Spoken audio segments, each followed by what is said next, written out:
Diqqat! O'zbekistonda pensiya tizimini o'zgartirish bo'yicha muhim takliflar e'lon qilindi. Bugun shu haqda. Assalomu alaykum aziz tomoshabinlar, kanalimizga xush kelibsiz. Xo'sh, pensiya miqdori yana oshadimi? Pensiya hisoblash tartibi o'zgaradimi? Prezidentga taqdim etilgan yangi takliflar millionlab fuqarolarni qiziqtirmoqda. Hozir eng muhim jihatlarini bilib olasiz. Albatta videomizni oxirigacha tomosha qiling agar mamlakatimizdagi eng muhim va ishonchli yangiliklardan birinchilardan bo'lib xabardor bo'lishni istasangiz, videomizga like bosing va kanalimizga obuna bo'ling. Diqqat qiling. Prezident Shavkat Mirziyoyevga pensiya tizimini isloh qilish bo'yicha yangi takliflar taqdim etildi. Ma'lum qilinishicha, so'nggi 10 yilda mamlakatda pensiyalar 3,3 baravarga oshirilgan. Hozirgi kunda eng kam pensiya miqdori 878 ming so'm. Minimal iste'mol xarajatlari esa 715 ming so'mni tashkil etmoqda.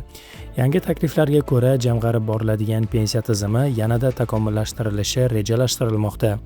Xususan, oylik maoshi 7 million 600 ming so'mgacha bo'lgan fuqaro o'z maoshining 5% ni jamg'arib boriladigan pensiya hisobvarag'iga o'tkazsa, davlat ham qo'shimcha 2,5% mablag' ajratishi taklif etilmoqda. Shuningdek, pensiyani hisoblash tartibini ham o'zgartirish rejalashtirilgan. Taklifga ko'ra, pensiya hisoblanadigan ish haqqi davri 5 yildan 20 yilgacha uzaytirilishi va ayrim past daromadli yillarni hisobdan chiqarish imkoniyati yaratiladi. Bundan tashqari 2027-yildan pensiya hisoblashda inobatga olinadigan ish haqqining eng yuqori chegarasini 6 million so'mdan 6 million 600 ming so'mgacha oshirish taklif qilinmoqda.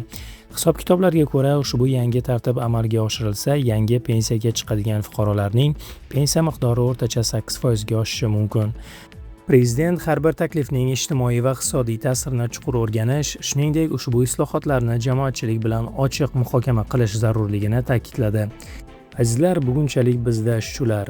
Keyingi videolarda ko'rishguncha xayr, sog' va salomat bo'ling. O'zingizni ehtiyot qiling. Ushbu videoga like bosishni va kanalimizga obuna bo'lib qo'yishni ham unutmang.